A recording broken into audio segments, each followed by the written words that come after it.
Bonjour, aujourd'hui c'est paysage urbain à l'acrylique et à l'huile. Alors voilà la toile terminée que je vais exécuter devant vous.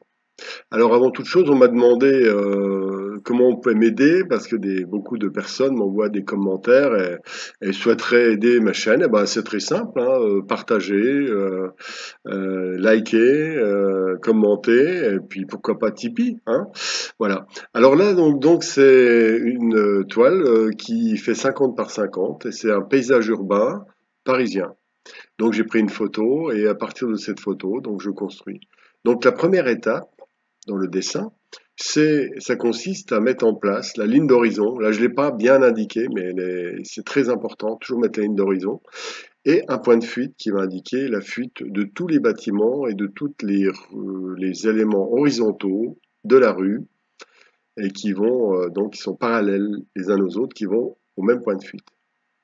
Là, je construis donc très rapidement parce que je veux garder une certaine légèreté que ce soit spontané. Je ne veux pas, par exemple, je le déconseille d'ailleurs, un dessin avec au millimètre, au trait, quelque chose de trop régulier, parce que ce serait évidemment une grande catastrophe.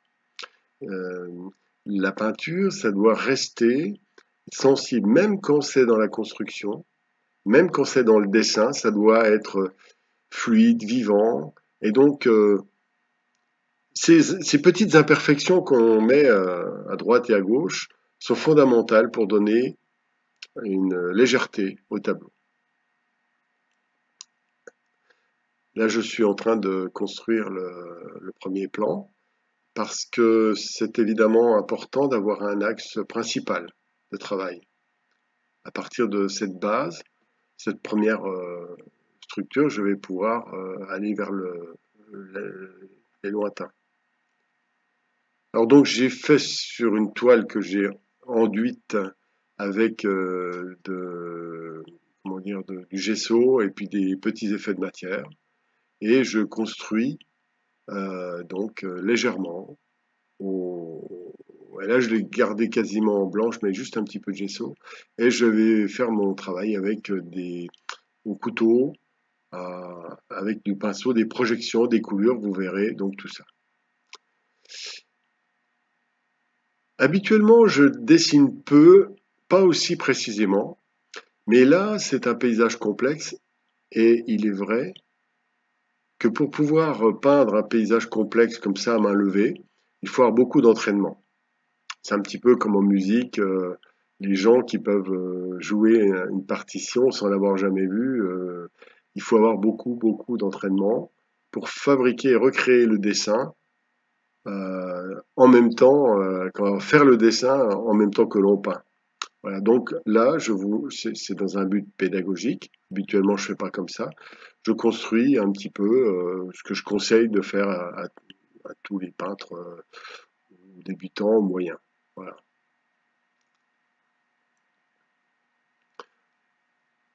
Et toutes ces lignes qui vont vers le point de fuite, voilà, c'est très important, la construction. J'étais un petit peu long avec, avec le dessin, mais enfin, vous verrez bien, bon, j'ai passé peut-être une demi-heure à faire le dessin, hein, donc je le zappe en quelques minutes, là, voilà.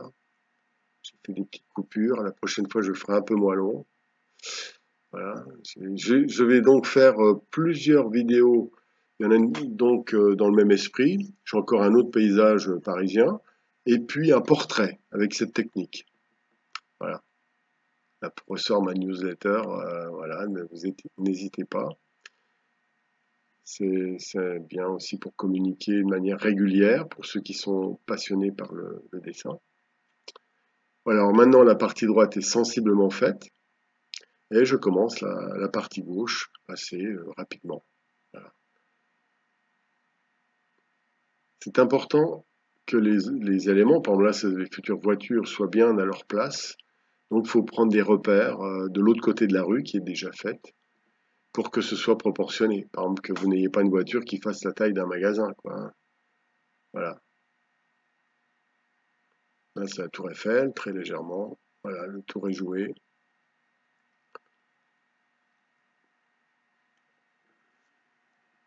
Toujours pareil, les lignes euh, verticales qui indiquent les murs et les obliques qui vont vers le point de fuite. Voilà. J'ai été un petit peu long, je crois que, voilà, enfin, vous avez compris. Mais c'est très important de circuler dans le tableau. Ne vous attachez pas à un endroit. Voilà. Alors là, je commence l'acrylique.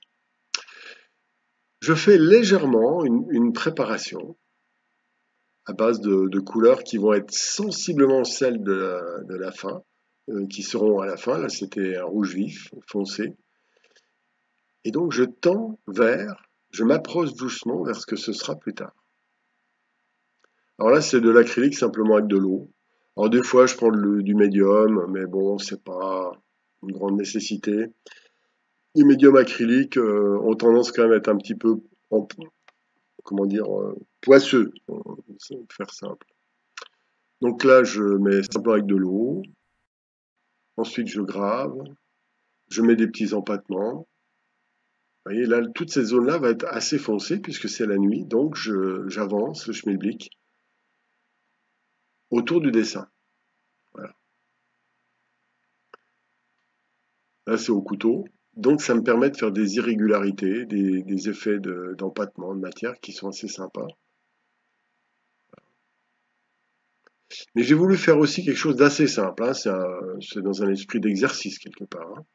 Voilà.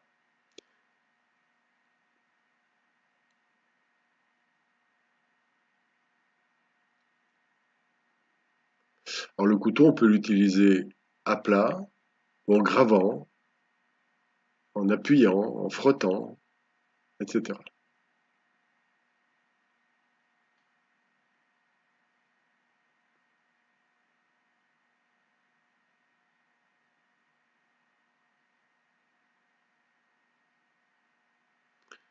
Voilà, donc là, j'utilise le pchit, c'est-à-dire je fais apparaître de l'eau au-dessus, ce qui va faire des irrégularités, des coulures qui vont créer des effets de matière, qui vont faire que la matière va avoir sa propre nature.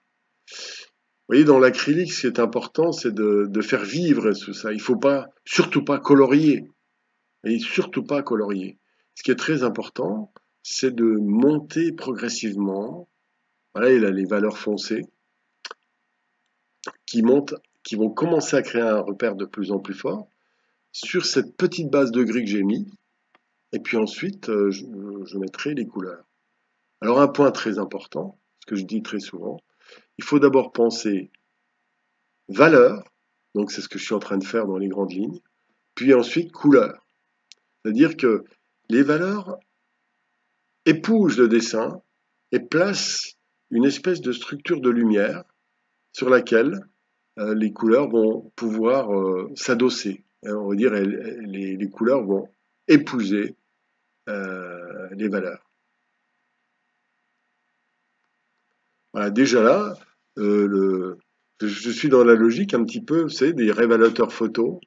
Et le tableau apparaît doucement. Voilà, donc zone foncée en zone claire. Voilà.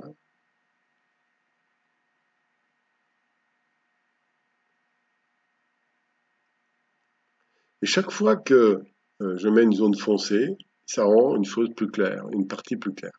Alors là, j'ai avancé un petit peu. Là, je commence à mettre quelques couleurs. Donc j'alterne dessin, valeur, couleur. Donc c'est ce que je fais. Et ensuite, je reviendrai de nouveau, je redessinerai certaines zones, je remettrai des valeurs dans certaines zones et je remettrai des couleurs. Donc je fais le cycle dessin, valeur, couleur. Alors là, je travaille au couteau pour éviter que ce soit du coloriage. C'est vachement important ça. Parce que sinon, on tombe vite dans le dessin, nunuche. Je voudrais vraiment, dans l'esprit de l'impressionnisme, néo-impressionniste, comme on dit, ça consiste à donner une espèce de vitalité, hein, une rythmique, et le tableau n'est qu'un prétexte à un écoulement d'énergie, de couleurs, de mouvement, et c'est bien plus important que vouloir représenter le bâtiment. Hein, c'est clair. Alors cette fois-ci, je fais une vidéo de 22 minutes parce que vous êtes nombreux à m'avoir dit que mes vidéos étaient trop courtes. Moi, je trouve pas parce que j'ai un petit problème pour charger sur YouTube. Ça met des fois 8 heures pour une vidéo mettons 6 heures pour une vidéo de 10-11 minutes. Donc là, alors là, celle-là, ça va passer la nuit, hein, facile.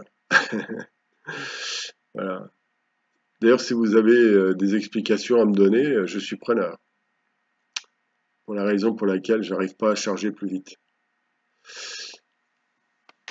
Alors voilà, donc l'ombre arrive progressivement et je redessine, comme je disais tout à l'heure, et je dessine tout en mettant les valeurs. Donc c'est un effet, après on fait tout en même temps quasiment, tout est en place.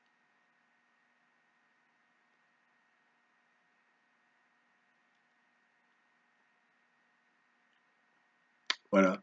Et tous les éléments qui se structurent contribuent à la nourriture finalement, à mettre de la chair au tableau. Là je travaille beaucoup au couteau et au pinceau pour le dessin. Il y a d'autres formules, je referai d'autres tableaux avec des formules un peu différentes. Voilà. Donc je recrée la lumière au loin des magasins. Alors là c'est la zone où j'ai fait une bêtise, j'ai donné un coup de pied sans le faire exprès, sans m'en rendre compte, à mon chevalet, ce qui fait qu'il s'est détourné, enfin pas au chevalet, au support de la caméra, et voilà le travail. Enfin on voit quand même ce que je fais. Ça dure pas très longtemps. Alors là je mets donc les lumières au loin sur les zones foncées. Mais il faut d'abord mettre les couleurs foncées quand vous faites ça. Sinon, vous allez contourner et ce sera, comment dire, un petit peu lourd.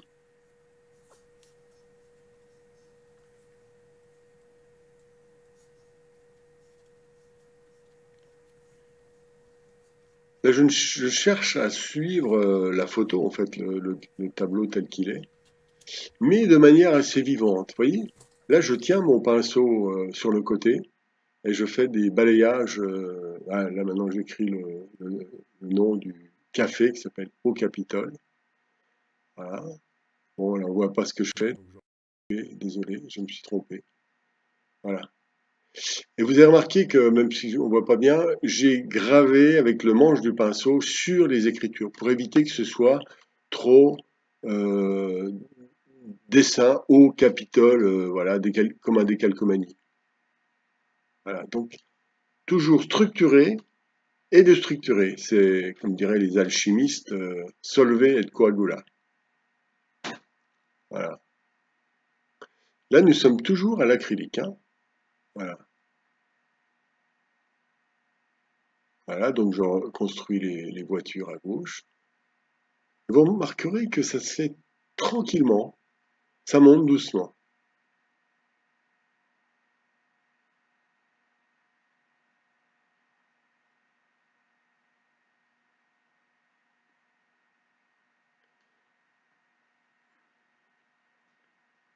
Ah non, je passe. Alors, remarquez la tour Eiffel, je ne veux pas la faire marquer trop fort. C'est-à-dire que ce qui est important, ce qui est dans les lointains est très peu visible, surtout à la tombée de la nuit comme ça.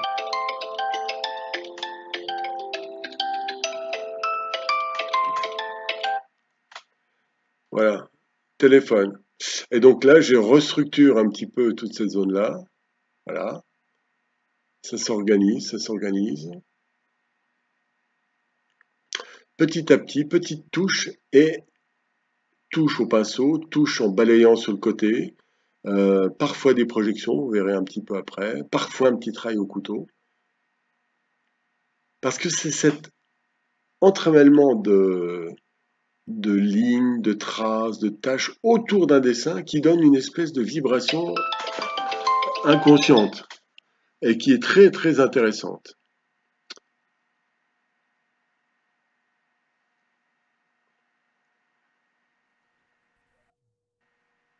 C'est ce qui fait que la peinture n'est pas un coloriage d'un dessin, ce qui est, à mon avis, une véritable catastrophe en général. Parce qu'en fait, ça n'apporte rien, ni à le faire, ni à le regarder.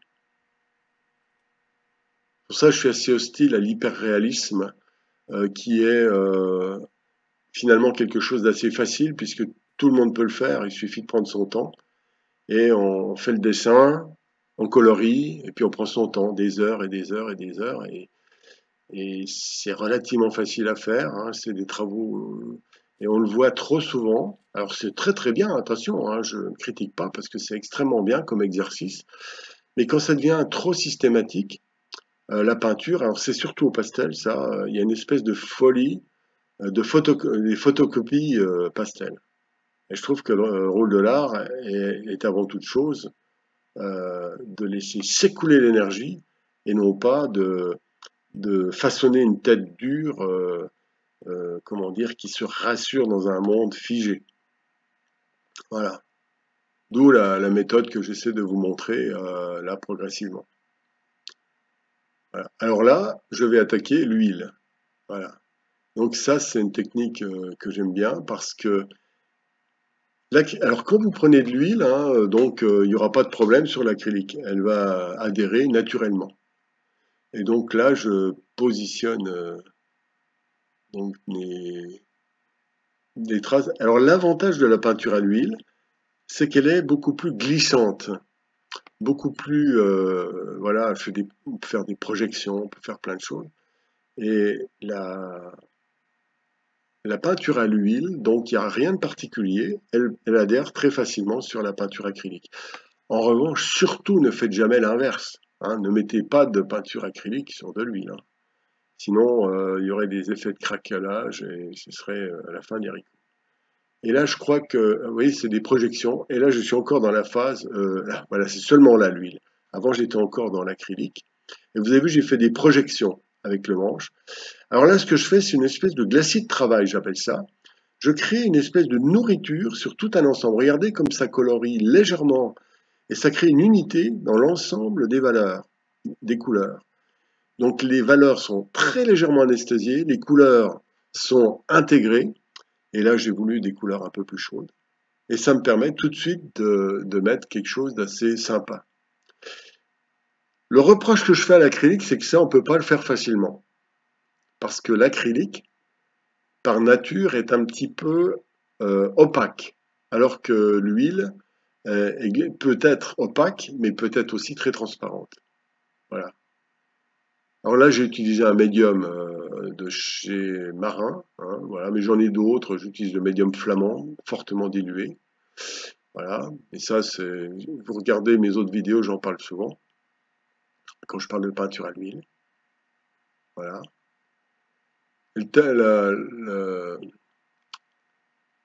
Évidemment, je me cadre comme un idiot. Là, bon, j'aurais pu me mettre plus au centre, mais enfin, vous voyez quand même, je pense. Voilà. Vous avez vu, là, je travaille aussi avec le manche. Ça me permet d'organiser les zones et faire vibrer, mélanger sans recouvrir. Parce que quand vous prenez le manche, enfin les poils du pinceau et que vous étalez comme ça, vous avez tendance à tout anesthésier, tout estomper. Donc c'est des fois bien de mixer des zones qui ne sont pas identiques, mais c'est bien de leur laisser une espèce de jeu accidentel de connexion l'une avec l'autre. Alors que si vous prenez le pinceau, vous avez le risque d'anesthésier tout, et c'est vraiment pas, c'est pas beau, tout simplement. Voilà, donc tout est en place. Maintenant, ce ne sont plus que des affaires de réglage, c'est le détail. Alors je ne vais pas trop insister parce que là, on est déjà très long. Hein. Ouais, excusez-moi pour l'interruption. Voilà, donc là, je mets des petites couleurs différentes. Là, il y a un bleuté, un gris bleuté. Je travaille un peu au couteau pour certaines zones. Alors l'avantage du couteau, dans ce cas-là, c'est qu'il permet de créer une espèce de matière qui va glisser, faire des aspérités, des accidents qui vont donner beaucoup de vie au tableau. En fait, vous l'aurez compris, le tableau n'est qu'un prétexte à un écoulement d'énergie, de perception, de mouvement, qui donne, comment dire, qui témoigne d'un moment. Et c'est ce que j'aime dans l'impressionnisme. Pour moi, c'est en même temps un entraînement. Voilà, j'aime beaucoup faire ça parce que ça me donne par rapport à mes tableaux habituels, ça me donne plus minutieux, etc. Une espèce de respiration, c'est ma récréation. Voilà. Et puis comme vous m'en avez demandé, voilà, on m'a demandé des expériences différentes de peinture, et puis surtout de la peinture à l'huile. Voilà. Et bien voilà, c'est fait. Ah, vous voyez, là, je mets du bleu carrément sur le gris, mais ce bleu sur du gris, il épouse en fait facilement les valeurs. Et c'est très agréable parce que c'est assez facile finalement de ne pas trop se tromper. Voilà. Il est un peu trop bleu. Ah, voilà, je me suis recentré quand même. Vous l'aurez compris, je suis en train de faire une narration. Je regarde en même temps que vous la vidéo et je la commente. Voilà, donc parce que quand je peins, c'est assez difficile d'être concentré sur en même temps peindre et parler, c'est pas évident. J'ai déjà fait, mais c'est trop compliqué. Alors là, maintenant, j'ajoute des détails, détails, détails. Là, c'est le premier plan pour les chaises. Les lointains, donc, sont plus ou moins faits de manière assez enlevée. Je ferai quelques petites retouches après, mais je peux pas passer parce que je suis déjà à 22 minutes, c'est trop, hein. Voilà. Et là, donc, quand ces chaises seront faites, ça ira bien. Vous verrez le tableau fini. Voilà. Tout à la fin. Il y aura eu quelques petites retouches, mais pas fondamentales. Vous voyez, l'essentiel est dans ce que j'ai montré là. Parce que la finition, évidemment, longue. Et bon, là, ça revient un peu à ce que font tout le monde, hein. C'est-à-dire après, il faut que ce soit juste, bien à sa place, etc. Minutieux. Voilà.